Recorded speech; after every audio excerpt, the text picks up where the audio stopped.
This is the Get Up and Get Out podcast with Steve Crisell, the show that gives you a voice to tell your story on how you got up and out of your country to live and work in another country. Some left for love or money, and some of you were simply looking for an adventure. Join us each week as we bring you a new guest and a new story, right here on the Get Up and Get Out podcast. Today's episode has been brought to you by Pix Backpack. Pix Backpack is a laptop backpack for those who dare to be different. Pix is a gray backpack that allows you to customize its design at any time or place. With this laptop backpack, you can brighten your day and express your individuality as often as you like. This is the perfect backpack for women and men, and now kids too. In 3 simple steps, you can plug in the power bank, pair the Pix backpack to your smartphone device, and display images, animations, widgets, and even games right on your backpack. Pix backpack comes with a 10,000 milliamp hour bank and works with any modern power bank that has a 2 amp output. It has an incredibly durable design. This LED backpack is made from a flexible water repellent material that makes the Pix backpack resistant to splashes, spills, and major physical impacts. You can drop, hit, and bend it. This backpack is for women and men and kids as much as you like, and the animation won't be disrupted. The 27-liter volume backpack makes it a spacious backpack with a separate compartment for up to a 15-inch laptop, a tablet, wallet, keys, a large pair of headphones, a power bank, water bottle, books, pens, and so much more. Pix is a girls' and boys' backpack that can carry all of your belongings all in one place. Welcome back to the Get Up and Get Out podcast. This is episode 002 with Hugh McEnaney. In this episode, we will get into Hugh's past, giving away money, working on Wall Street, bartending, doing sales back home, meeting the Israeli ambassador, and a slew of other jobs that led Hugh to Osaka, Australia, and a holiday that brought him to Moscow. He talks about how he met his wife in Vietnam, the struggles of having a long-distance relationship, coming to Moscow, teaching English, freelancing, dealing with red tape, and his lovely wife that helped him navigate it all. So without further delay, let's get into the show. Thank you for coming on. Can you give us just a little background? Who are you, Hugh? Little background is a bit of a misnomer because my background is quite large because I've had careers in many different industries and in many different parts of the world, Stephen. But let me try to sum it up. I've been in Moscow since 2007. Since leaving school, I worked in retail management for a number of years, and then I was sick of and tired of working about 60 hours a week and getting paid for 30. So I decided to leave that, but thank you for the experience. And then I had an opportunity to join Bank of Ireland. My father was a career banker for 42 years, and I thought, I'm going to follow my father's footsteps. And he being Hugh McEnaney and me being Hugh McEnaney, I thought I'll give it a shot. And I did for about how long? About 4 years. That was from 1990 to 94. Just like bank official and counting other people's money. And what happened was one day I was putting money into the bankomat, into the ATM, and I was loading 5s and 10s and 20s and 20s, but I told the machine I was loading 5s and 10s and 10s and 20s. So that was a Friday evening, and on Saturday afternoon and evening, the queue from one bank machine was quite large, and the queue from the other bank machine was empty. So I arrived in on Monday morning, and my manager said to me, Hugh, we have a slight problem. The bank lost like 13,000 euros that weekend. I wasn't fired, but I thought it was time to change my tactic. So I took a career break. During that time, I could take a career break. That was 1994. And June the 14th, 1994, I immigrated to New York and had my green card. And I partied because it was World Cup time. And I had a great time for about 6 weeks. And then I ran out of money. And then I opened up the New York Times and said, you too can make $5,000 a month. And I thought, that's me. I'm there on Wall Street. So I arrived in Wall Street, suited and booted and ready to cold call for 2 different brokers, Joe Falcone and Anna York, who were both very impressive traders. And I was cold calling, like at the time it was computers were available, but not so openly available as they are now. And I was cold calling computer printouts of people, and my name's Hugh McEnaney from Paragon Capital. The reason I'm calling is, and 99% of the time people would hang up, and that's the nature of sales. But sometimes people would say, McEnaney, you're from Ireland? Maybe you know my friend John O'Hara from Galway. And I said, of course I know John O'Hara from Galway. He's a lovely guy. We go way back. We're such good friends. Anyway, I tried that, and I tried it, Stephen, not for too long, again, because the money was terrible. I didn't have a trust fund. I didn't have a wealthy family. I got paid about $250 a month, and I thought, I just cannot do this. So I took another little holiday, and then I went to Niagara Falls with a buddy of mine, and I came back, and I started bartending. I bartended in New York from, it was like September, probably August 94 until about March 95, and then my liver said, it's time for you to leave, so I left, and I went back to Ireland, and got involved in sales in Ireland. I sold bins and bollards, street furniture, things like planters and benches and rubbish bins. And I sold that for a company in Ireland for about 2 years. And then I was asked by a distributor for Israeli products, machine tooling parts. And he was very close he was a distributor in Ireland for an Israeli company. He said, I want you to meet the Israeli ambassador. So at 27, I became the commercial attaché for the Israeli embassy, and I tried to develop bilateral trade between Ireland and Israel. I did that for 12 months, and it was an interesting experience, but I didn't want to be a government official. I was still a civil servant, reporting to my counterpart in London, reporting to the Ministry of Trade in Jerusalem, and reporting to my ambassador in Dublin. While it was a great experience, it was good for my profile, it was good for business development in general, it wasn't for me to be a civil servant, so I decided to leave that after a little over a year. And then I set up out on my own, and I started selling. It was Y2K time. Remember this Y2K software, 1999, and we all thought the world was going to end. So I started selling this Y2K software, and I didn't make a million at it, but I made some money with it, and started selling phone systems for a contact of mine I had made with the Israeli embassy, and I did that from 99 until probably about the middle of 2000. And then, no, it was earlier than that. It was about 97 to 99. And then I had an opportunity to go to Australia. I got a work and holiday visa to go to Australia when I was 29. And on my way to Australia, I went via Osaka because a friend of mine her brother-in-law is the owner of a pub called Murphy's Irish Pub in Osaka. Murphy's in Osaka. Osaka, yeah. Very popular pub, and it had been there for years. And I said, I had an opportunity to run the pub for a couple of months, and I thought, why not? So I went over for 3 months. January 99, actually, I went over. And I thought to myself, I'm going to stay from January until June 99, and then because my visa for Australia started in June 99. But I loved Japan. I had a blast in Japan. And I was tall, and the women found me sexy. So I stayed. I stayed. I went to Australia, got a stamp on my visa, said, can I come back later, like, an extension? And they said, yeah, no problem. So I went back to Japan. So I stayed in Japan until about October 99. And I wanted to be in Australia for friends of mine's wedding, which was about December 99, and the New Year celebrations. Sure. So I arrived in Australia. Yeah, it was great. It was big. So I arrived in Australia probably the start of December 99. Stayed on a friend of mine's couch in a place called Neutra Bay, overlooking the bay and the Sydney Opera House, and beautiful part of Sydney. Thank you, Dave and Pauline.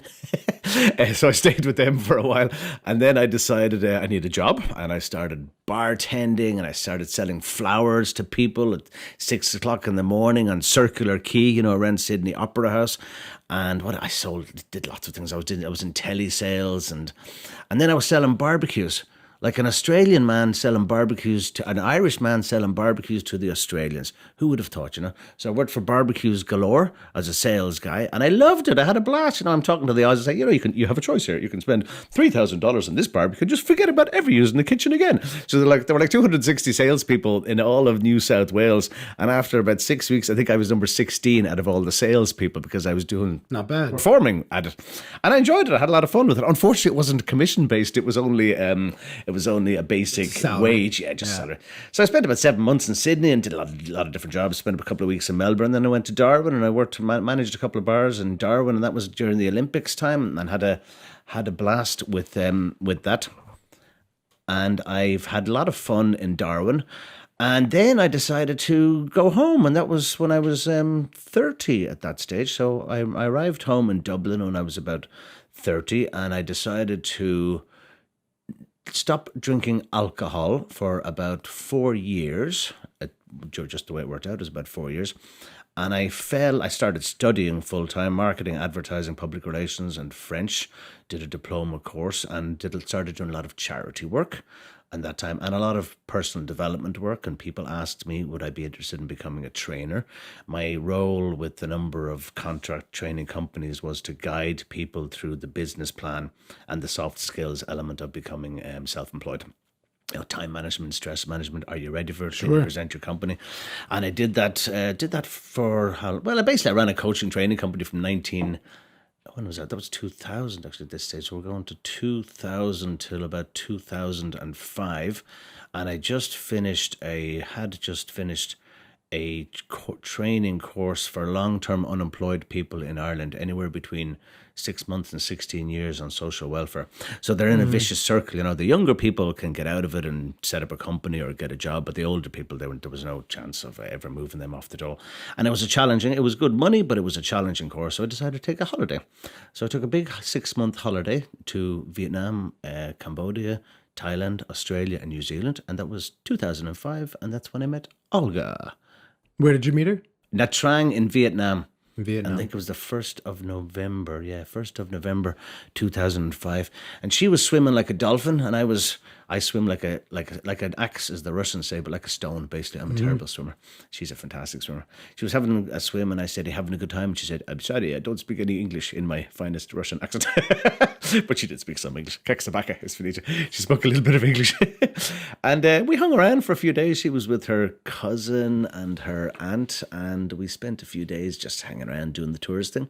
And then I continued to Thailand and Australia, New Zealand, continued on my way, and I got an email from her in February then 2006, and she said, "It was nice to meet you. Would you like to come to Russia?" And I had never got an invitation from a Russian girl to travel to Russia, so I thought, why not? I'm going to Russia. So I got onto Aeroplan and said, "Hi, where do I get my tickets?" So I came over and back to Russia a number of times in 2006. And Olga also came to Ireland, and we were long distance for probably about the guts of 2 years, I'd say. And I tried to get her a visa to come to Ireland, and that was refused. And then I decided I'm going to immigrate to Russia, because I had already been in Japan and the States, and it wasn't a big challenge for me. But it was a challenge without the language, of course. It was a nightmare without the language, as you and many others can relate to in any country. Absolutely. So is that a big enough nutshell for you? That is. How's that for a nutshell? You had everything except the birthing. It was very. That was only since school. Very, very detailed. No, it's really interesting because we've met quite a few times. Yeah, we have. Yeah, you're still trying to get me to the ball, which I will eventually get to.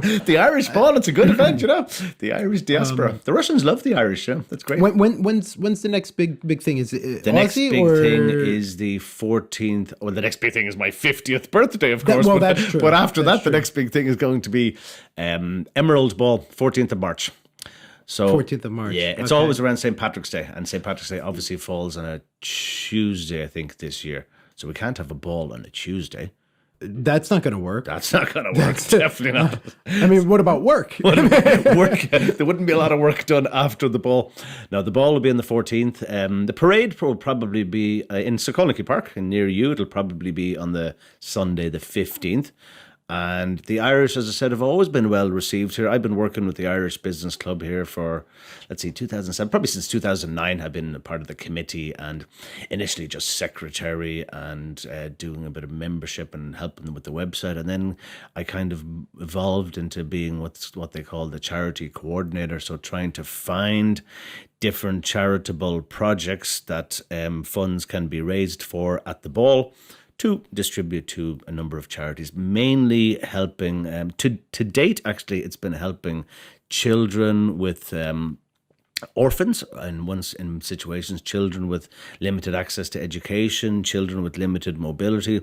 Now the focus has been shifted a bit more to the elderly. Actually, a charity this year is going to be supported is a Russian charity called Statist I Radist, because I understand in Russian we have this expression, Statist ni radist. So Statist Iradist was set up by Elizaveta Oleskina about 5 years ago when she visited her grandmother in an old person's home and just realized the conditions were not good. And frankly, a lot of them were just suffering from loneliness and needed some company. So she and her team, now it's quite a large organization, arranges minimum twice a month for teams of volunteers to visit the elderly in old people's homes here in Russia. And it's a fantastic cause. And obviously the conditions, as I said, I haven't personally been in any of these old people's homes, but I just got a message this morning that a visit happened before we met, and beds are going to be bought and paid for by the Irish Club to distribute to That's some fantastic. of these old people's homes. Yeah, it's good. Yeah, it's a good cause. The Catholic Church is also going to be supported by the Irish Club. Just they're building, the priest here is a friend of mine. He's from Ireland, actually.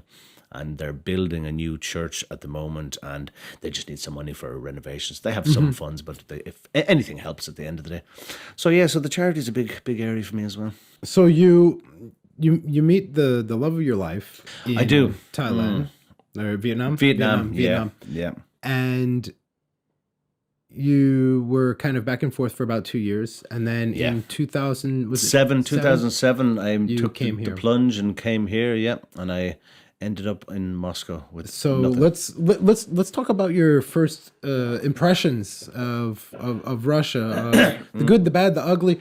So you came here, Ugly? you came on Moscow? Aeroflot, and so we understand that everything goes through Moscow here in Russia, Sure, right? it does. So, It does. Olga's from Ariol, so I mean, people do say to me, you don't know Russia because people say to me, you don't know Russia because you're only in Moscow, but I actually do know more than just Moscow because of it's where she's from. It's cliche. People, expats like us, we come here and we just stay. We just stay in Moscow and we don't travel and we around. think we know Russia, but we don't really until we get outside. 100 kilometers outside the MCAD, then you understand. Well, I tell you what, I'm in that group. Yeah. Because, aside of going to, your big cities, right? St. Petersburg or Sochi or something like that, I'm a part of that small group, that big group that you're the part of the majority. Just haven't gotten out, I haven't been to places like Vladivostok or Murmansk, or Selakar. You should come down to Olga's town with us for a couple of days, and very hospitable people, fantastic people, but they struggle. They really struggle. And to get back to your question about my first impressions of Moscow, it's hard to remember back to 2007. I remember everything being big, and I remember the language, as I said previously, was a challenge. I remember thinking to myself, okay, there's a teenager over there. He is bound to speak English because he's in school. And I went over to him and said, excuse me, can you... And it was like an alien had just landed from another planet. Sorry. Because they had a fear of speaking, and to this day still do. Many of them have a fear of speaking to foreigners. It's good for the teaching business now. I'm not complaining because there'll always be demand for people to learn English. But that was a shock for me. And... and the size of things and some of the food. Obviously, it wasn't my first day, but some of the food here still drives me crazy. The silyotka panshuba, the kaladets, and some of the dishes that the natives love. Excuse me, I love Russia. It's been very good to me, but I'm not eating silyotka panshuba. I don't care if it's the last thing on the table. I am going to come out and defend silyotka panshuba. Are you? Oh, you on the other side, yeah? And I can't do it. I don't say I come from a family of non-fish eaters, but personally... I'm not a fish eater. Yeah, I'm typically not until I came here. Is that right? Yeah, you converted a bit, yeah. I'm not like one of those guys that will go fishing and start eating like the dry smoked fish you buy from your produkte. But I'll eat silyotka panshuba. And it's, I don't know if it's the mayonnaise in it or the beetroot that's on top, but it definitely lightens the harshness of the silyotka. And what is silyotka in English? Herring, I think. Herring, yes. Herring. Yeah. I'm exaggerating, but I would do it if I had. I would eat it, and I have tasted some silyotka panshuba. The only thing about it, nowhere near top of my list, is the bones. The bones, and every time getting those things out of your teeth. Yeah. But I'm being a pansy. Just pull them out and keep eating. Yeah, you're in Russia now. They're only bones. They're not going to kill you. Just take them out. Have a shot of vodka. Going. Everything's fine. Yeah, it'll be fine. Watch down the shot of vodka. So you come here now. what were you doing for work when you were you on a holiday at that time? No, when I arrived here, because of the whole visa situation, I decided to do a CELTA course at the exact time that I arrived in October 2007, to have my accommodation looked after and to have my visa looked after. So I did the CELTA in October 2007, stayed in a place in Wikina Wikina, of all places, and I ended up back there again a couple of years later, just by coincidence. So I did the CELTA, and then I worked with this school for the first 18 months, and I was a lot older than a lot of the people there were. I mean, I was what age was I? I was 37 at that stage, and a lot of the teachers were younger, 20s or mid 20s, the typical demographic of the language teachers. Who were you teaching? Were you teaching? I was working for BKC International House, so I was teaching a range of different. It did actually morph into more of their business clients, some spare banking people, some marketing people. There were still some teenage groups that I was teaching. But of course, I was running around the city, and I was at their beck and call. And it was good for the social aspect. It was good for foundation of teaching. I had taught some English in Japan, but nothing too official. And it was good for the structure and good for the resources and good for the support. So, I did it until March 2009. And then in March 2009, I went out freelance. And I've been freelance ever since March 2009 until February 2020. Freelance most of the time. Present day, yeah. I still have a couple of, have had a couple of contracts with local state schools that it's convenient for me and works out well for them. So it's a win-win. But no, by and large, I've been freelance since then, and I enjoyed the freedom of it. It can be tough, of course, like in any self-employed operation. I was on a 3-month business visa from 2009 to 2012. So every 3 months I was going home to Ireland. Yeah, those 90 days. Yeah, I know. You know that experience, yeah? Yeah. And while it was great to get home and see my friends and family, if the bank was low on cash, it was a challenge to get away. Now, at the time, we didn't have a child, and we didn't have as many bills, so it was doable. The salary was less. Now the salary is a lot more, thanks be to God. And I have young daughter to manage and to support and feed. And my wife Olga hasn't worked in a couple of years, so I'm the breadwinner. So I do my best to keep lots of bread and butter on the table. Speaking of making a living, when you first arrived, what were some of the hardships, or what were some of the things that were maybe hard for you to maybe adjust to? I didn't have too many challenges. I was very lucky to have, I stayed in a home, as I said, without Olga for probably about maximum 2 months or 2.5 months. And then I moved in with Olga. So we rented a home in terms of dealing with the landlord, in terms of the bills, in terms of the utilities, in terms of even, getting a mobile phone. Olga did all of that for me. Mm-hmm. So I was very lucky to have that. That's really, she really was she's a fantastic support. And I know, and I'm sure you do as well, I know a number of people, 2, 3, 4, but 4 people who came here in the teaching mode as well, and they just found it challenging. They thought, I'm going to get my own apartment because I've lived independently before, but they're cutting through the red tape. every country has its share of bureaucracy, but Russia loves red tape. So Olga dealt with all that, Olga dealt with it for me for visas. Olga has dealt with it, still does, for finance, for AEP, individuality pre-prenuptial, like the sole trader. Right, yeah. I had one of those for a number of years. She dealt with all of that for me. And frankly still does for most of the time when it comes to finances and bills. So I guess the hardships could definitely have been dealing with red tape, dealing with, again, it's the language. It comes down to the language. It comes down to understanding the system and just say, look, it's Russia, deal with it or get out. TIR. Yeah. I don't know what TIR is. Russia. Oh, sorry. I hadn't heard that before. Because TIR is actually Gaelic for country. If you think TIR is Irish for country. But I didn't think you spoke Irish, Stephen. No. I think I quit Gaelic before I started. Did you? I do have a Celtic cross. That's right. I think I remember you showing that to me before, yeah. It's I have a family that comes back from Cork. Do you? Originally, yeah. Okay. So, but yeah, I want to jump back to this really important thing that I think the listeners really can understand is that when the law used to be different. The law used to be that when you get your visa for teachers, right? For example, your school sponsors you, right? You got your visa, and you come over, and they say they give you apartment support, right? Which means they say they give you support, but then they don't do anything. At the very most, somebody may go with you to see a couple apartments, but the law used to be such that you were registered at the address of your employee. That's what I remember. Right? Yeah, I was definitely registered under my employer's address. So, but that's not legal now. That's not legal now because you don't live where you work. Although you probably spend more time there than you do at home. Yeah, I see what you mean. Yeah, but I remember hearing about this. Yeah, the onus. So legally, you now have to get your landlord to register you. It's a nightmare for some people. And I see it on social media. I can't believe how difficult the government has made it, such that if your landlord doesn't live in the country, you got to move. You're in trouble. Yeah. Or if your landlord doesn't want to do it, I guess some people just object. And I don't know the legality of it, but I've heard that there are certain groups of people that do use an agency.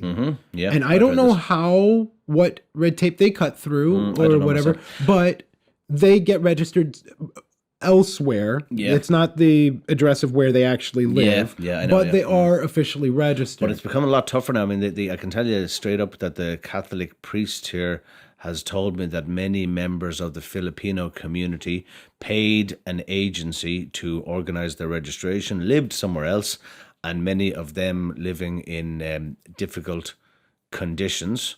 And now the authorities are clamping down on them. So we could see an exodus of maybe Filipinos, maybe Africans, maybe just in general, expats. It's hard to know. Again, I'm lucky, thanks to Olga. Again, Olga's uncle, who's my neighbor on Michurinsky Prospect. My Parapiska's with him. My Parapiska, my registration was with Olga's mother and father from 2012 actually until 2015, most of the time.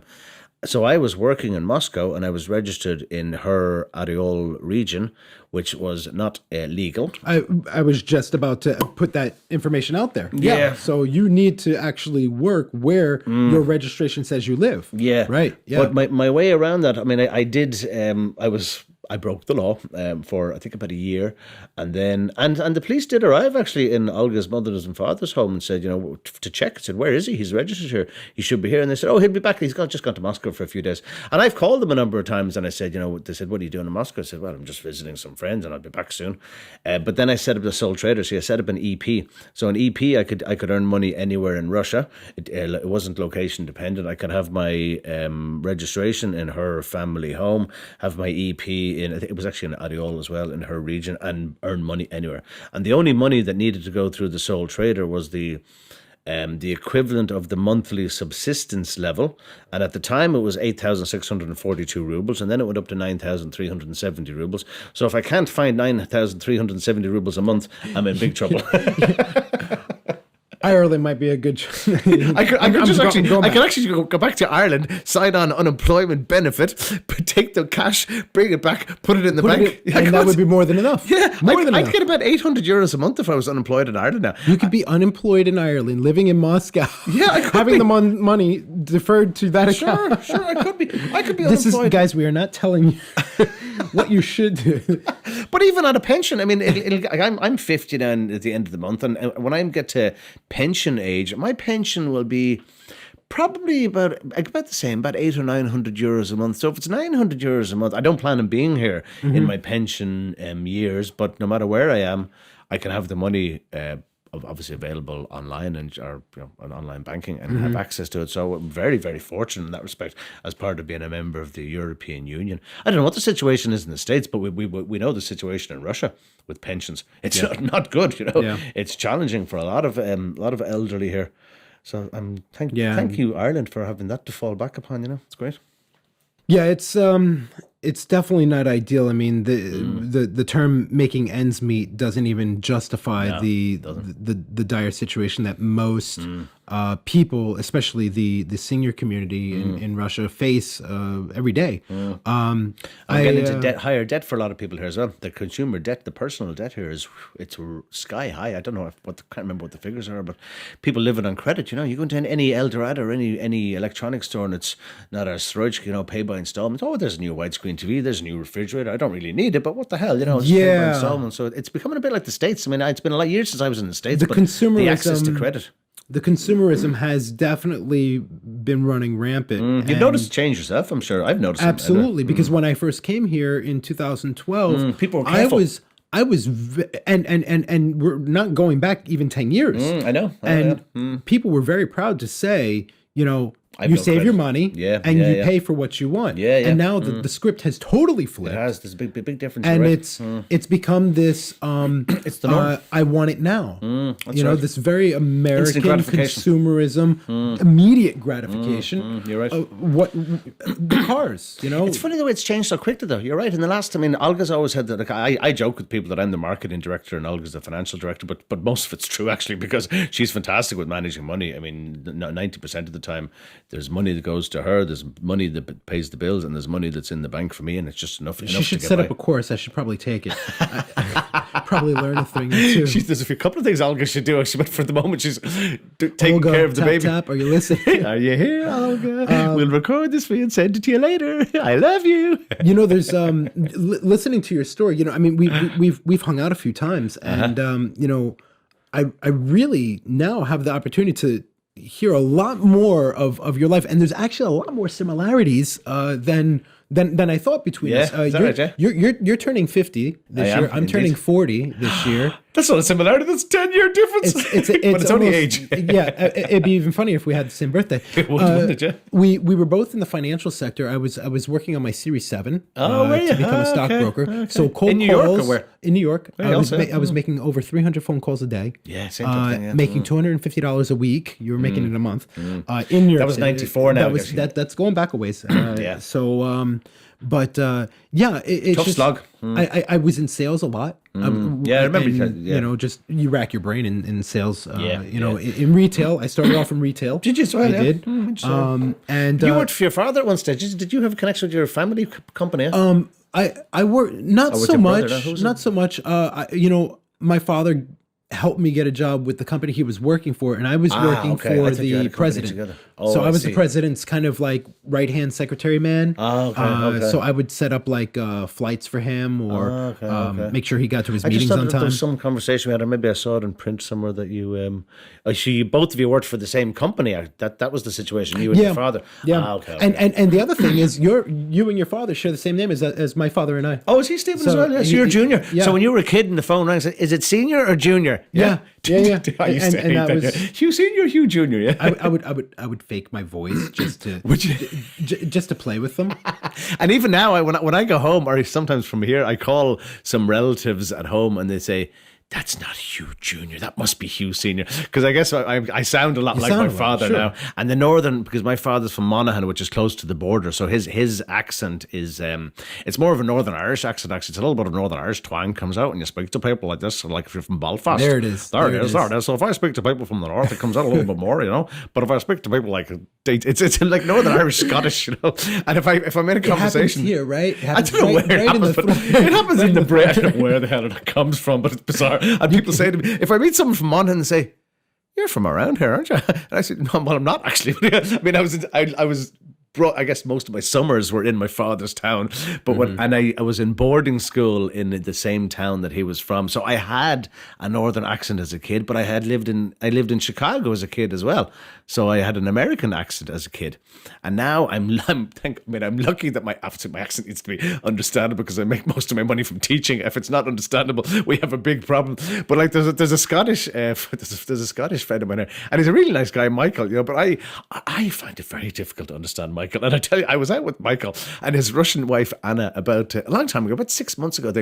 So Michael's now it was pretty noisy, but I had to ask his Russian wife to translate what he was saying. Now, Anna Stone's each one he pointed out. And I said it to Michael. I said, "Michael, I'm sorry, I don't understand you." Now, Michael was a little bit drunk, but I hate the thought of Michael going in to help people develop their English language skills. And I can't understand them. And I've been speaking English for nearly 50 years. Like, what has the world come to? It's really hard. I want to switch gears for a little bit. Okay. We're gonna jump into some of the fundraisers that you do and you work with, because Okay. I know you're big on helping others. We were just talking when we came in, and you had a quote by Gandhi. What was it again? The best way to find yourself is to lose yourself in the service of others. Came across that a long I time really ago. like that because quote, yeah. some people, even for me, I've experienced my fair share of anxiety, and one of the things that kind of helps you in the process is actually doing things for other people. Yeah, it's big. So Big. could you just, I mean, what is it that you do for the fundraisers here? I guess at the start I fell into volunteering with the Society of St. Vincent de Paul in Dublin, which is an international Christian society, and my initial role was visiting people in their homes and helping them with their bills and what's going on with the education, and how can I as a committee, as part of a committee, direct funds from a head office to help different families on low incomes. And that was in the middle of Dublin. I did that for about 6 years. And, it became like you're part of not quite part, well, almost part of the family. Oh, Hugh's here, come in for a cup of tea, Hugh, and have a chat with us. But then it also became like, I need to be in court next week so I can get custody of my child. Can you be a character witness for me? Mm-hmm. So it's challenging stuff. You're at the coalface, and you're a psychologist, and ultimately you're there to make sure that they don't want for too much as an individual. Why did I initially get into it? I initially got into it because I had a lot of time on my hands when I was studying full time, and when I was a teetotaler at the time, and I was 30, and because I could help others, and because very few people could turn around to me and say, I'm having a bad day, when they have 7 kids to feed and living on €180 a week, and and people die HIV positive, and people just challenging, recovering drug addicts, trying to raise children, alcoholics, domestic violence. The range of issues was huge, and particularly in that area. So anyway, I did that for from 2000 till I left Ireland, basically till about 2006. And then when I arrived here, it was 2007, 2009, I got involved with the Irish Club. And during my role with the Irish Club, I came across a number of charities, which, as I said already, we're dealing with children, we're dealing with the elderly, with children with limited mobility. And then it got to the stage where I started, I think it was, what year was it now? 2015 probably. There was something on Facebook from a girl called Edith, who was a volunteer from, I forget, Finland or Norway. She said, can somebody help me to support a shelter for victims of domestic violence? Right. So I met Edith in Novokuznetskaya, and she was volunteering for a shelter which is called Kitej, which was set up by a lady called Alyona Sadikova. And I've been to this shelter. Domestic violence is a big issue internationally, but sadly it's a larger issue in Russia, and it needs a lot more attention, in my opinion. And I do what I can to collect donations for women and children who have been victims of domestic violence. And I have been approached over the years by international schools to say our students would like to help, they'd like to raise money. Even business people that I know say, I know you do a lot of work, here's 20,000 rubles. I know you do. Governor, actually, Jason Farrell from Governor raised about, I think about 18,000 rubles recently. And he said, I know you do a lot of work for charity. We want to do some fundraising and give it to you. And I said, no problem. So I'm going to give that to actually the Konstantin Sedov, who's medical clown, hospital clown, like Patch Adams. Yeah. Remember the movie Patch Adams? Yeah. Right. I'm going to meet him on Monday. Robin Williams. Yeah, was the actor there. Yeah. So there's been a lot of charities. I mean, the bulk of the work that I was doing for a long time was for Kitej. Now, one of the roles that I have here at a local school is I'm a CAS coordinator, which is Creativity Activity Service for the international. You're a what? CAS coordinator. What is it? CAS is Creativity Activity Service. The students in years 10 and 11 as part of the IB program need to basically need to do some type of volunteer work. Absolutely. Or fundraising or donations. And they need to, and I've been doing this for about 3 years. I arrange speakers from different charities to come in and talk to the students about how they can help. And for about 2 years in a row, we've collected donations for Guide Dogs Russia. For one, that's one charity we support. Another one is the Charity Shop, which is a network of charity shops around Russia. Another one is Food Bank Russia, which was initially set up in the States, which channels food from the larger Coca-Cola, Kellogg's, etc. They channel food into smaller organizations. And another charity actually at that time was Kiddush. And now probably twice a month I arrange speakers from different charities to come in and talk to the kids. So the needs are huge, in terms of charity. Homeless is a big thing. Homelessness in Russia is another charity that I've got involved with recently. Another one I met last week was Bureau Dobry Dila, which basically supports women and families who are about to adopt children or who want to adopt children, and they're organising training and for foster families. They do fantastic work, and there's loads of them. So I guess how I fell into it, people just get in touch with me on social media or by email or by phone, and they say, I have some donations, can you collect them? And I say, yeah, I can. Unfortunately, a lot of people want to donate things, and they say, I've got these clothes I want to donate, and I have given them, actually to another group I've given them to, which is a government organisation which is provides allocated housing to orphans. So it's a state organisation, but all the orphans that are placed in homes, I don't know what size the homes are, but let's say they're not too big. They need furniture. They're placed in the homes, and there's a bed, and they don't have a kettle, they don't have an iron, they don't have things we take for granted. So again, I try to give them clothes as well. But people are great, and they think, I've got these old, I've seen socks and jocks and underwear coming from donations, and people think things you wouldn't give to your worst enemy. You wouldn't actually, nobody would wear them. A homeless person wouldn't wear them. Why don't you just go out and buy a brand new set and just offer it? I mean, me as an individual? Just the people. The people. I mean, because they're decluttering their home and they think, I'm going to do something good. I'm going to get in touch with Hugh and I'm going to be able to do something good and declutter at the same time. But unfortunately, what happens is I bring the stuff home, and I bring trolley loads of stuff home, like 10, 15 bags of stuff home. And Olga looks at them and separates them into women and children and what's good and what's bad. At least 25% of the stuff gets dumped. You have to throw it out. We have to throw it out. And I do my best to obviously get it, collect it, deliver it, bring it home. Olga looks at it, and then I collect it and deliver it again. Sure. Just to make sure the quality is okay. And honestly, there's a couple of times I've taken a couple of toys for Alexandra, and not too many now, but it happens from time to time. And then sometimes I can't intercept it. I don't have time, and I get in touch with the organizations, and I get messages from the organization like, "Hey, we can't take this. We can't take this. This is terrible. It's gone into the rubbish already. Don't bother giving it to us again." Yeah. So I try to intercept it when I can, even just to look at it and say this is good and this is bad. But if I have a Hyundai Santa Fe, and if the car is packed full of stuff, it's very difficult to actually route around. It's a time thing, Yeah. So I've been doing that. And another one I forgot is the refugee centre as well. There's a big civic assistance committee. It's called. They support refugees here, and there's another one that supports the African community, Moscow Protestant chaplains. There's a huge range of them, and who are great for helping these different. The International Women's Club as well is another. No. Who are great for helping these organisations. Again, it comes to the support comes from donations, or the support comes from funds, which is great, but seldom happens, or the support comes from volunteers. So people get in touch with me in this, and this happens about once every 6 weeks, for example, or 2 months. People say, I've seen you on Facebook and I really want to help. Can you tell me how I can help an organisation? And I have a list of charities that's a mile long, and I send them an email and I say, this is how you can help. These are the contact details. Now, if you'd like to meet me for a coffee or have a chat over Skype or whatever, I'd be happy to do that. How many times does it actually happen that some of these people do something? Zero. So what? People get this idea into their head saying, I have, I don't know, maybe maybe I have a new job, or maybe I have a new home and I have this, or maybe I quit my job, maybe I have all this time. And what I do is I call the Mormons.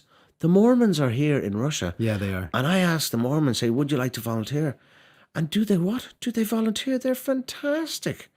There's I think there's 40,000 Mormon Church of the Latter in Russia now.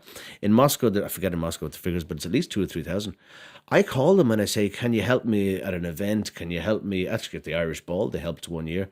Can you help me at the International Women's Club? Can you help sell goods? And they are there at 8 o'clock in the morning, and they're there until, same as me, until 4 or 5 o'clock in the evening. And they say, where do you want us? What can we do? How can we help?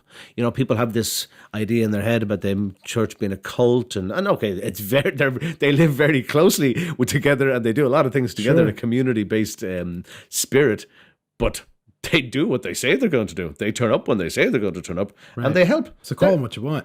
Yeah, call them whatever you want. I don't care. But if I ask them to be there, they're service going to be leaders. There. Service leaders. I get emails from them every couple of weeks, and they say, "Thank you for the service opportunity. You know, service opportunity, some type of voluntary work. Yeah. Thank you for the service opportunities you provide us. They've been fantastic. By the way, is there anything else we can do?" And there's like two of them I need to respond to today. Again, with the new charities that I've seen. Sure. So I'll get back onto them, and I'll say, "Of course, I'll find something for you to do. No problem." I'd rather meet them for a coffee and understand. Do they want to work with the elderly? Do they want to work with kids? Do they want to work with domestic violence? Do they want to work with animal shelters? Get a good fit for them. Yeah, get something that suits them, because again, you don't want to put like someone who, and particularly if they've limited Russian, they all learn Russian, so they have the language to a certain extent. But you don't want to put someone who doesn't like kids with kids, or who is has a phobia against the elderly. I don't know if there's an elderly phobia, but there might be. You know, I don't want to be the one to discover it. Oh my God! Stay away from me. You're a pensioner. Exactly. It'll be on the headlines. Young American arrives in Moscow, suffers from, what do we call it? Pensioner phobia. I don't know what you call it. I don't know either. But you know what I'm afraid of? I'm afraid of these the coronavirus, football type style grandmas that will like American football. They walk through American football. They barge through. It's I say I got hit by one, but all she was doing was just walking the opposite direction. And I feel like I just got hit by a brick. I know, like, the babushkas on the metro. Yeah, they are solid. It's nuts. I know. They are solid. I think they maybe they're hired by the metro to just walk around, but they are no joke. Control, yeah. They are no joke. You're right. They're no joke. Yeah, I've come across a few of them. I wanted to actually. I know. A lot of our listeners are. Much in the same situation as you. You're a family man. You have a baby girl. Yeah. She's how old is she? Alexander's going to be 4 on the 25th of February, on my 50th birthday. Same day, yeah. So the question is, what are some of the things that you guys do? You take part in that adds to the excitement and fun. Yeah, for kids here in Moscow. It depends. I mean, we were out last weekend actually at in Gagarinsky Center at some trampoline center, somewhere where she can jump and play. Yeah, sure. We had a rollerblade only one time. Actually, that was for you probably saw that Moscow 24 piece that we did. Right. Yep. And I bring her out on the bike with me. I bring her out for walks. I bring her out to play near home, as much just spending time with her and experiences. And it's even something that I have in front of me now is giving children less. I mean, it's common sense, giving children less toys and having more experiences with them, but spending time with her. It can be. I mean, of course, there's watching TV there's watching whatever cartoons from time to time, but it's getting on the bike. She has a bike. Get her out on her scooter. She has a scooter. She started doing in her kindergarten now, she started doing singing, dancing, and some type of, I think, art or pottery recently. Mm-hmm. And I tried to find more English-speaking activities for her as well, because obviously the Russian kindergarten is in Russian, and all her activities are in Russian. Yeah. I do my best to get probably on most Sunday evenings actually. Sunday afternoon, I try and get her to mass in Malaya Gruzhinskaya, and she likes it now. She's getting a bit more into it. Oh, we go to church. I say, yeah, we go to church, because she knows she can sing and run around with some other kids. But one time I went in and the incense in the church, it was just overpowering. The smoke was full on. I thought, God, we're going to need a mask. And she was like literally coughing. So unfortunately, not coughing. So I thought we better get her out of here pretty quickly, because I don't want Olga going crazy. Is that a cough? Oh no, she's going to die. Give her a mask. Give her a mask. Exactly. Yeah. Forget about your coronavirus. Give me the mask. Yeah, I know. Everything will be fine. It's funny with the childcare in Russia though. There's a friend of mine, an American friend of mine, Dan Madden, who's a brewer actually. And Dan said to me, "Oh, Dan and Doc." Yeah, Doc and Dan. Yeah, exactly. Shout out to you guys. Yeah. He's a good guy, Dan. And Dan has 2 children. He's unfortunately separated. He's divorced. But Dan said to me, "Don't give the children anything cold in Russia, but ice cream is okay. Ice cream's always okay. Because ice cream's not cold in Russia." Of course it's not. Yeah. That's right. The conundrum. Yeah, it's bizarre. We were out in a restaurant last night, and I was looking at getting Olga dressed to go to the car, and Olga's like, "Put that scarf on her." And I said, "The car, we're going to be walking for 2 minutes to get to the car. She's not going to die, but it's..." The cold actually does good It helps the immune system. But tell a Russian that. The stereotypes. Yeah. And I mean, Olga comes with me to Ireland, and she's cold. You know, I say that to people. Say, "You're cold in Ireland, and you're from the coldest country in the world." Okay, there's a connection with the communal heating, but the immune system of a lot of the Russians, and unfortunately, Olga's immune system as well, isn't so good. Like she's okay. It depends on what she needs to dress in less clothes. Perhaps that cold will do you good. Yeah. We were just talking about the dressing in less clothes. There's a lot of science behind it, but I believe it. Cold therapy, basically.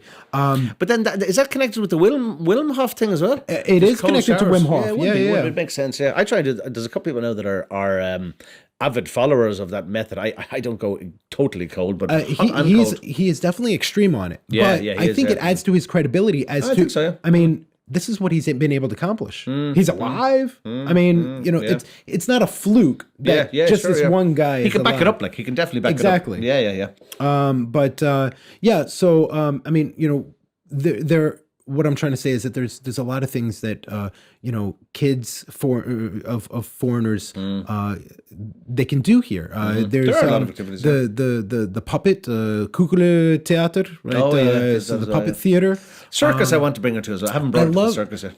There's so many circuses here. I mean, there's more than I actually. I mean, people used to say to me, "There's only two. There's only two, right? You got the one over by Trubnaya, right? Svetnoy Boulevard, which is like kind of like a very small indoor with like I guess maybe lots of animals. I don't know. I've never been another in town, but I've never been. And then you have the big one over on That's near me, Verdansk. and I do want to bring her into that one. Actually, I've been to that one, and I thoroughly enjoyed it. Did you? Yeah. So I am like a 12-year-old. I really enjoyed it. My wife was like, Circus is good. What else is there for her? Oh, we got the English theater. Flying Bananas with Mark. Yeah, right. She was at one of those. Actually, she was at she was at some Russian theater with me. She was at one of those when they had the fete, the St. Andrew's fete. You know, the annual fete they have in the church. I know what you're talking about. And she saw some English theatre there, and she enjoyed it actually. She enjoyed the Russian theatre and the English theatre. So you should get him actually to speak to you sometime. Martin, he might be interested in getting involed. Yeah. Martin, you hear us? Let's hook that up. Yeah, you should actually. Yeah, I'll get in touch with him. I wanted to again switch gears. Let's do it. We're going up. Okay, we're going up. It's better than going down. You have been working here for yourself for a very long time, probably more years than you were working for somebody else. Yeah, probably. You do have some services that you have recently embarked on, you and your wife. There's a few, yeah. Could you talk about them? Yeah, well, historically it has been teaching, and I can tell, as I said to you, Olga has dealt with a lot of the Russian red tape for me in terms of my temporary residency visa, in terms of my residency visa, and in terms of my sole trade and my individual and print model. And I've come across since I recently just renewed my visa, my residency status from 2019 to 2024. The law is changing all the time, number one, in this area. I arrived in to do my income declaration with the local, my documents and the Ministry of UFMS, we call them, yeah. Well, it was Federal Migration Service, but now the Federal Migration Service is gone. Now it's the Ministry of Internal Affairs, which is the Ministry of Internal Affairs officer in every My Documents office, and that's the person that you need to see with your income declaration. So I received mine in, when was it? It was October, I think the 1st of November 2019. Yeah, so it runs till 2024. The law did say that you needed 6 months. Within 6 months, you need to provide an income declaration. Sure. I arrived in about 10 days ago with my NDFL, my Russian income tax declaration form and income form. And the law that morning had to just change that if I hadn't provided my funds, proof of income, by that time, I could have been deported. The law had changed to 2 months, actually. Yeah, it was. That's what it was. That's exactly what it was. It was 4 months, and the law changed to 2 months. 2 months. That morning, it had changed. And I was over by about a day or two. And the guy knows me at this stage, and he knows Olga, and Olga says, I know, don't worry about it. It's okay, because you didn't know, obviously. But if anybody else hadn't known, and they had arrived in with their income declaration, consideration, I don't know, a week late. Maybe there's a bit of flexibility with 2 or 3 days because I don't know the law. If I arrive in a week late, I get deported. Like, Bye-bye. Bye-bye. Your visa's finished. Your friends and family stay behind. So anyway, in terms of the new services, Stephen, Olga and myself have decided it's we're going to try and relieve the heartache for people that are dealing with the funds, form filling, and dealing with the Multifunctionality Migrazioni Center in Sakharov, outside Moscow. I know people who've been there 20 times and they still haven't received their visa. I've been there. You were there yourself, were you? I've been so there. you know, yeah. I mean, I met I met an American guy. I forget it. George Dole was his name, actually. And he's a nice guy, George. And I met him near my home because he had recently received his Vietnamese. And I thought, maybe George can help me. And I called George. And George is looking up at my street name. I live in Michurinsky, and George has been here 20 years. And George says, I'm on Muchachichinsky Street. So he couldn't even read Michurinsky. Oh, this is the guy that couldn't even read the... I think he'd been there about 8 times. Somebody just felt sorry for him and gave him a card of a place that could help him the Russian way, avoid the queues, etc. Sure. And I thought, let's do it legitimately. Olga can do it. And then another guy, Jonathan Soloway, actually, lovely guy. Jonathan runs Moscow English Theatre here. And Jonathan was quoted, I think, 120,000 rubles to organise the Individual in Predprenamatel, the sole trader company, and the residency status. For 100, I think it might have been more, actually, maybe it was 180. Olga would probably do it for about 30 or 40,000 rubles. It depends, she can drive people down there. She gets a power of attorney, so she's got the authority to work on their behalf. Right. And it'll be done 2 times rather than 8 times. And one American, there's an American DJ here, I've forgotten his name, but he's a DJ on, what do you call it, Moscow FM or Capital FM, whatever it's called. 20 times he had been there. 20 times. Imagine taking time off work. Dude, I went once. I mean, like just to get there, I mean, even if you're coming from the center, it's about an hour and a half. I mean, 2 hours. How did you get there? You got a bus from one of the stations, did you? I took Orange Line all the way down to the end. And then you can take another metro, like one stop. And then there's a huge parking lot out there, and then I just went and asked, a couple of the guys that run the vans. Oh yeah, and, okay, you go with them, yeah. So you hop in there, and you feel like you're being transported to some concentration camp. Yeah. Good luck. You never come back to Moscow. I sat in this van with a whole bunch of guys that I thought Central Asia. Look was questionable, and I'm like, I hope I get there. And I put, I'm writing my wife, and I send her, how you can send your location real time for the next 60 minutes, So I'm like, track me, just in case. I'm never doing that for my wife. In case. There's no just in case. It was 300 rubles. Got there safe. Got there fine. Yeah. I was there. And you got back, obviously. Yeah. I was there for 5 minutes. That's all. I was there in and out. Yeah. 5 minutes. I was there. I waited, lucky. Signed, and what did you need to do? I was picking up my. I had a 3-year the work qualified, visa. Yeah. Highly qualified. Yeah. Yep, okay. HQS. Yep. But it's really great that there's people out there like you and your wife that are wanting to do something to help people. Yeah, okay, it's a business. Yeah, okay, there are fees. We'll just do it at a fraction of the cost. Olga will drive them down there. It'll be done. 20 minutes, an hour, whatever it takes. It's not even about. The money. The money clearly is going to be in favor of the client. Considering the price that you guys are charging. We're not going to rip anyone off. That's the plan. It's so much less of a hassle. Oh yeah, it's about stress Did management. I do it right? Did I not do it right? Did I cross the form filled out? Yeah. That's what people got turned away from. You didn't put the full stop in the right place, and they'll stop you. They'll send you back home. I know. Good luck. Yeah, your form's not correct. See you later. Yeah, but I just travelled all the way here, and I have missed my day at work. And what am I going to do? Good luck. See you later. That's it. That's Vidania. Hey, I still have, as I said, the red tape in Russia can be a nightmare, but every country has its share of red tape. Russia's share is just rather large. To be politically correct, I love Russia, but they love red tape. So you're talking about the red tape, but you're also moving into a couple other areas. For years I've been an agent for a number of different language centres in Ireland, and I've taken every summer I take students over to Ireland. No, not too many. I've taken probably about 10 students to Ireland over the last 3 years. My goal is to take at least 10 students every summer. Hey, if I get 50 students, fantastic. The thing is that England, of course, is the top of the list for people because they want their children to speak like they're from Oxford or Cambridge. And that's Right, fine. right. That's fine if they want that girl for their children. I'm not against that at all. But they could also speak English like me. My English isn't so bad. And and the language centres that I know, they're in Dublin. One of them's in Dublin. One of them is in the west of Ireland. Beautiful parts of Ireland and very hospitable, and chance to experience Irish culture, of course, chance to travel, chance to do water sports, from sailing to swimming to kayaking to, obviously there's tennis and there's rugby. There's a range of different activities. Depends what people are interested in. And it can be done at a good price too. It can be done at about between about 500 and 800 euros, 5 and 700 euros a week, depending on the level of activities people want to do. I'll help people with the visas. Yes, there'll be a charge for that as well. That's all outsourced, but it's me filling out the form. It's me going to, where is it? It's Warszawskaya Chassé now. And it's me getting in touch with the visa office and saying, look, what's the situation with this? Has it been refused? Is it going to be okay? Right. Because I have contacts in there that can help me with that.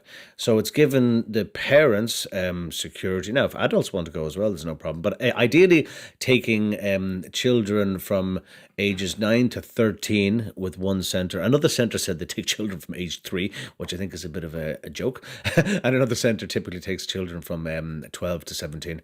And frankly, if the children have an opportunity to go from anywhere from 2 to 4 weeks, they could stay for 4 weeks, but typically 2 or 3 week course.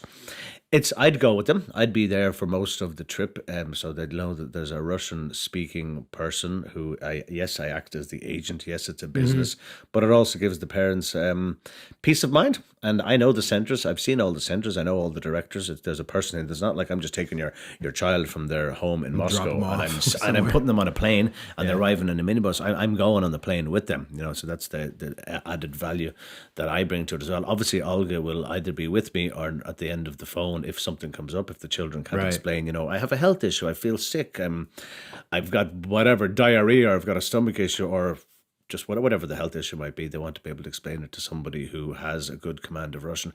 I think it's peace of mind for the families. I know, I'm sure you do as well. I know a lot of families who have just sent their children off, not only on a part-time basis, sometimes just on a full-time basis for whatever 1 or 2 years of school. And that can be difficult for children to, I remember myself being in boarding school, and I was in 9 schools and 12 houses by the time I left school, so I did a lot of moving around as a kid.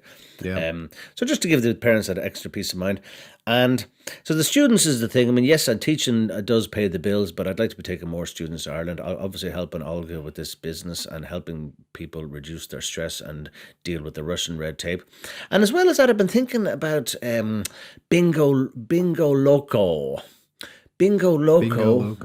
Loco, Loco. Like, This is loco. Crazy, yeah, you're a little crazy. Loco, yeah.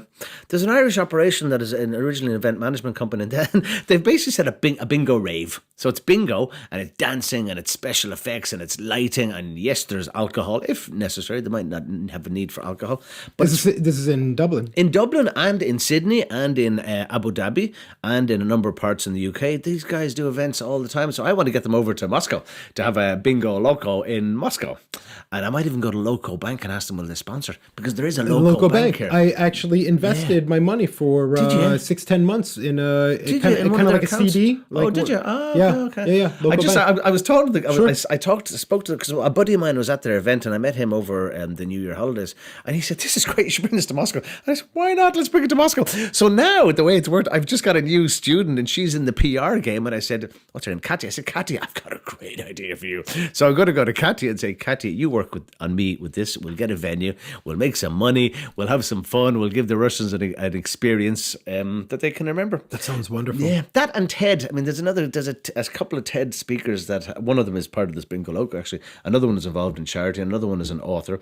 They're all keen to come to Russia. They're all keen to come and speak at different events. So I don't see why there can't be. There have been some TED events here, but I've tried to get in contact with them and I haven't succeeded yet. So my focus now is getting the visa agency, for want of a better expression, set up, getting more students to come to Ireland, and getting more into events, basically doing a couple of events here and there. Well, I got to tell you, more often than not, I think that Russians, and I really mean this, more so than any other nationality that I've had the privilege of quote unquote living with. I've lived in Germany, I've lived in Latvia, I've lived in the Caribbean.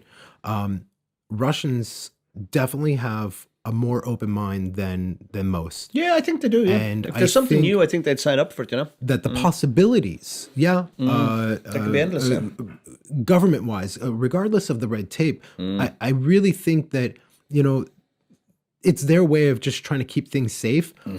But I really think that most Russians are really interested in learning more, because one of the first questions I've received as a foreigner is, why did you come to and it's not a positive question when they ask it. I know. Why are you here? Why are you not in Ireland? Yeah, I mean, I'm here as well because it's 13% tax and it's 6% tax on my company. Yeah. If I'm in Ireland, it's I think it's minimum 27% tax, and it's definitely maximum between 48 and 52%. I don't want to give half of my income to the government. Okay, there's a difference with the infrastructure, and I say that to Russians, and they say, you pay half of your salary. You pay half of your salary in tax. How do you live? How do you live? That's a fair point, Yeah. And then the flip side of that is I set up a company for a Russian guy here a couple of years ago for to reduce his tax liability, actually. And I met a team of auditors in Dublin, and they said, how much tax do you pay? And I said, I pay 6% on the income of my company, and the income only needs to be the subsistence level. So I had paid at the time 6% tax on about 120,000 rubles a year, and it was all fully legal. And the auditor said, don't ever repeat that in Ireland again. Blasphemy. Yeah, seriously. They were like, get out of my office. I don't care how much money you're paying for this. Yeah, true. So pluses and minuses, So you've been here for the better part of almost 15 years. I've been here for the better part. You need to get your calculator out, Stephen. 13 years. So at the end of this year, 13 You've been here 13 years. Yeah. You teach English. You help other people alleviate the issues of visas. Yeah. You do an extensive amount of fundraising with a multitude of services, службы, in and around Moscow, here and beyond.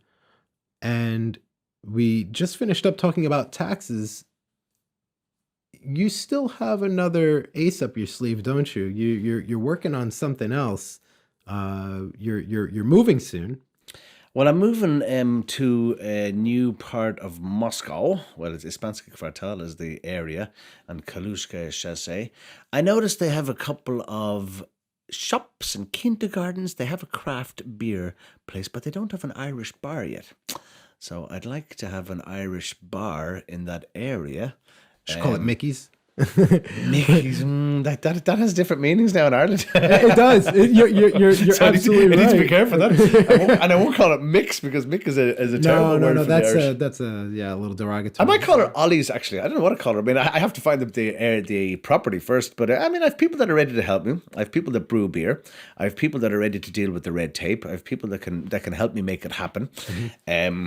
I could probably be the best customer, so I need to avoid that as well, But it's a goal. It's a goal to have it. I've spoken to Olga about it. She says, why not? Let's do it.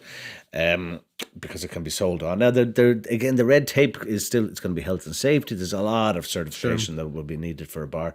It could be bar, it could be a little language centre. I don't know. The plan was for us to move to have the keys at the end of February.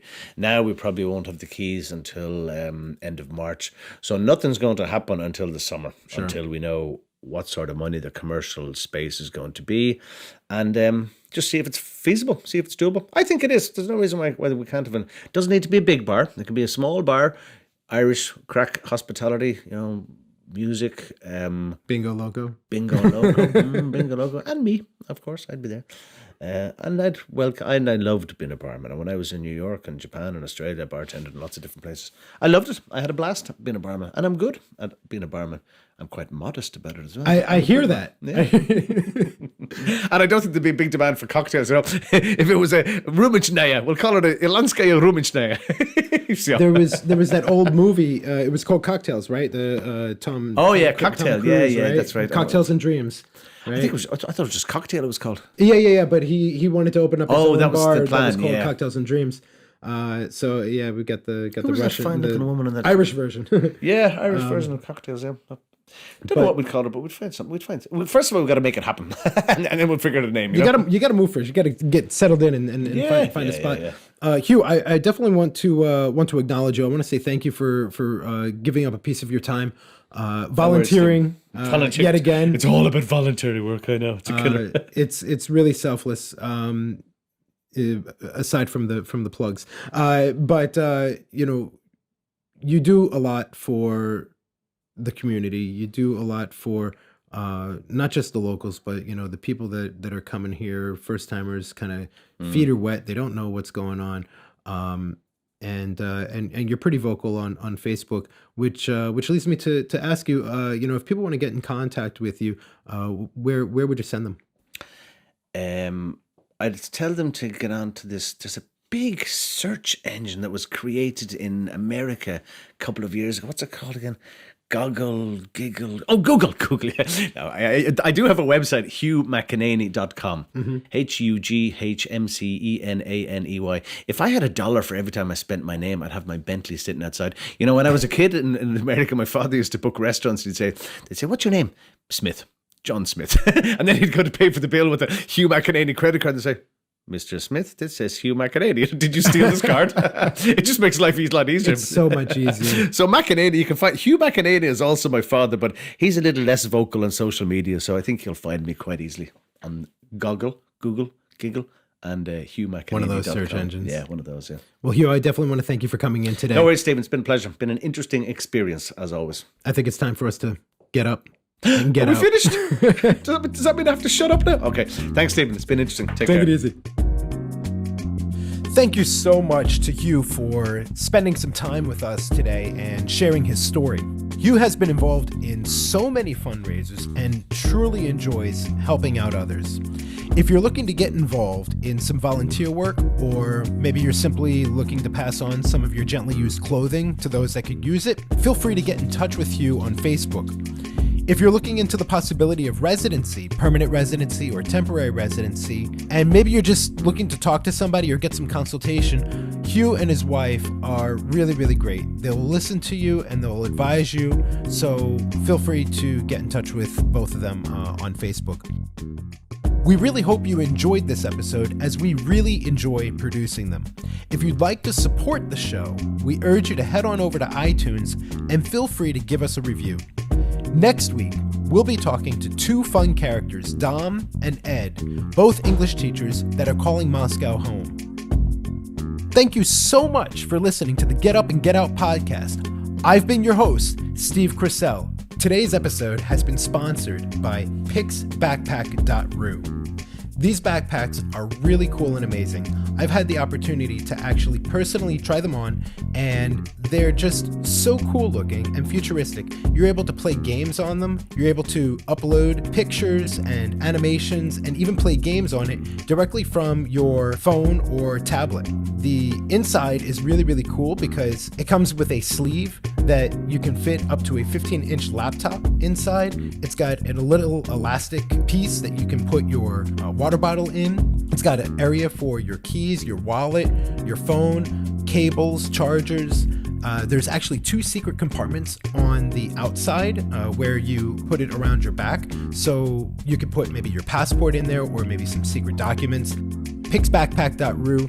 This is where you can get this backpack in Russia and the CIS.